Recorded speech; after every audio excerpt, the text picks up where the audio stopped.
If you're a senior in college and you have a job lined up for after graduation, congratulations, but this video is not for you. This video is for the people like me who went into their senior year with, no jobs lined up, no internships, and, no idea really where to start. I completely understand. I was just in your shoes and it's scary. You're in college and then all of a sudden the real world comes out of nowhere and you don't really know how to prepare for it. So in this video, I'm gonna, give you some advice for how to prepare, how to get ready for post-graduation life, and just remind you that it's really not as scary as it sounds, and don't stress out too much. But yeah, without further ado, let's get into the video.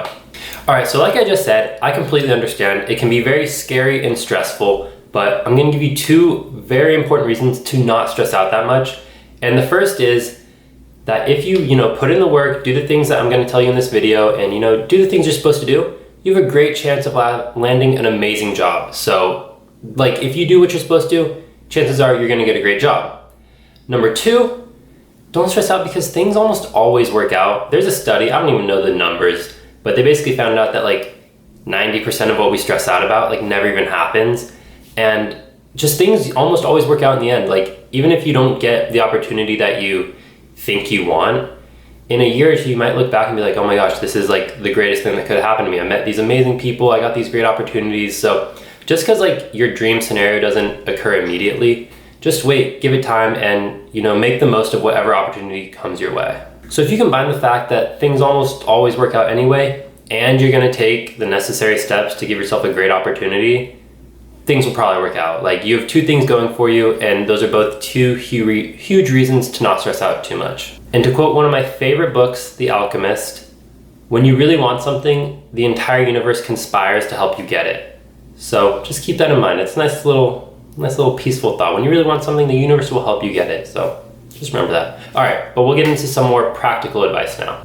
Okay, yes, so for some more practical advice, don't overcomplicate it. Start with the basics. What companies are in your industry? What companies have roles that you're interested in? Make a list of those companies. For me, as an accounting major, I got a list of the 100 biggest accounting firms, and I just went on the list and I applied to every single one that had openings in my city or a city that I was interested in.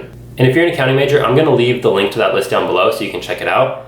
But for anyone, do something similar. Find a list of all the companies in your industry and just start going down the list and start applying. Don't overcomplicate it. I know another big worry was when do I do this? Do I do it, at the start of the year, at the end of the year, in the middle? What am I supposed to do? And I don't really have great advice on that. I would just say do it constantly throughout the year. Send out 4 per week. If you send out 4 per week at the start of your fall semester, you're gonna get through 50 by the end of the semester, which is amazing. And it's really not that much work to send out an application.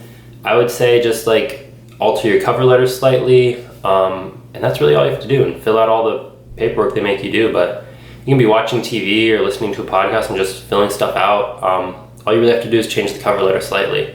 So yeah, it's not too difficult to send out 4 a week, especially if you have a list telling you exactly which ones you want to apply to. I will say the only thing I would consider is, I know for accounting, recruiters will sometimes come to your school, meet a job fair, the accounting club, things like that. So if PwC is coming in 2 weeks, I would prefer to wait to apply there, meet the recruiter, and then apply after that. So you kind of have a warm entrance, or I don't know what the word is, but you kind of have an in already because the recruiter, so they're gonna make it more likely they actually look at your resume.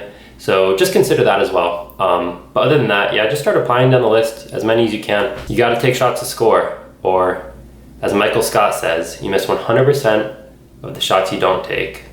Wayne Gretzky, Michael Scott. But yeah, I kind of already mentioned, another thing to do is get involved with the accounting club, because recruiters will come to your school and speak to the club, and that's a great opportunity for you to meet them, introduce yourself. Even if it's just quickly say, hi, my name is blah, blah, blah, I'm planning to apply, I'm really excited.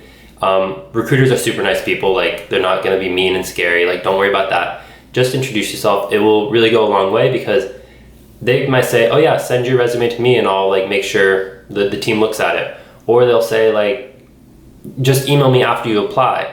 But regardless, you should email them after you apply. You should also email them after you meet them. Just thank them for their time and kind of, remind them who you are in a way. Keep that connection there, because that's really going to help you. Because like I said, once you apply, you should email them and be like, hey, blah, blah, blah, I just applied. I'm really excited to hear back. Thanks for your time, whatever.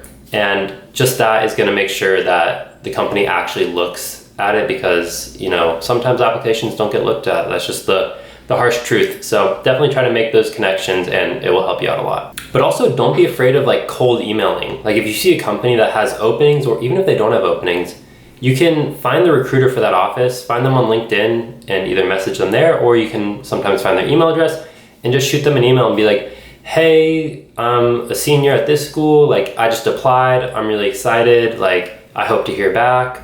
Or if there's no open positions, be like, hey, like I see you have no open positions, but I'd love to work here. If anything comes up, like I would love if you could let me know. And like I said before, recruiters are very nice people. Like their business is people. So don't feel weird about reaching out to them. It's their job and they actually love doing it. So that's also going to be a great help to you. Even a cold email is better than nothing. Another thing I would say is expand your boundaries. Like apply to jobs that don't really, you know, come to mind straight away. Maybe they're like not necessarily in your industry, but they're industry adjacent, or like places that like a startup maybe, that's not really something people really consider.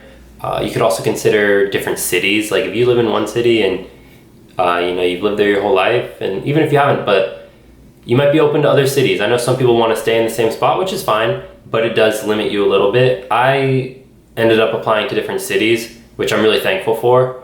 Because it got me an opportunity in a place I honestly never would have expected, and I'm super thankful for that. So yeah, if you're open to that, definitely apply to different cities, apply to different types of companies, just expand your boundaries, and you know, don't be constrained by what, you know, your classmates or traditional people will tell you to do. And my final piece of advice is to get someone to help you with your resume and your cover letter. Like that goes a long way, because personally, I thought, you know, I can make a decent resume and cover letter. Like, I don't think I need help. But then someone convinced me to pay someone to help me. I gave it to them. They gave it back to me. And I was like, oh my gosh, like this is a million times better than whatever I had done before. So it's just something to consider. I paid someone, I think like $100, and I would definitely make sure it's someone trusted that you know does a good job, because some places might just do a mediocre job and it's not really worth it. But if you can get someone who's actually really good at this, then I would highly encourage you to do it, because it goes a long way. Like your resume and cover letter are like vital for getting you into a job interview. And then once you do have an interview, you could pay someone to help you prepare for the interview, but I don't know if that's necessary. It kind of depends on who you are. But yeah, resume, cover letter, and interview, like the big three when it comes to getting a job. So having someone help you get your resume and cover letter like set and as great as possible, I would highly recommend, as long as it's, you know, a reputable person doing it. And even if you have to pay $100 or a couple $100, like it's an investment that will pay off once you finally secure a job. Like it's well worth it. So don't hesitate about the money. And that's really it. At the end of the day, it's pretty simple, like I said. And just to summarize, you know, make a list of all the companies that you'd be interested in, the ones that like immediately come to mind in your industry. Make a list, start applying, and start now, and just do a few every week for the whole year, and you know, you'll hopefully get feedback along the way. But if not, just keep going. Like I said, take more shots and you'll eventually score. And make sure to get involved with the accounting club and like meet recruiters, and don't be afraid to send cold emails even. So just reach out to recruiters and try to create a connection with them. And like I said before, expand your boundaries, like apply to places you really wouldn't have considered before. Just, as I keep saying, more shots, more chances to score. And lastly, cover letter and resume help, and maybe even interview help if you want it. But yeah, if you do all those things, you're gonna give yourself a great chance to get a job. And even if you end up with a job that maybe wasn't your ideal job, make the most of it, like give it your all. And because honestly, you'll probably look back in a year or two and be really thankful things worked out the way they did. But one more note is the fact that it is a pretty bad job market right now. Like people are struggling to get jobs. So if you feel like things are pretty tough and you're not getting a lot of feedback, like you're definitely not alone. Like lots of people are having the same problem, which is really unfortunate, but it's just the way things are. There's nothing we can do about it aside from, you know, keep trying our best to send out applications and meet with recruiters and all that. Like I said, all those things I said in this video. So just keep trying your best, keep your head up, because it will work out eventually.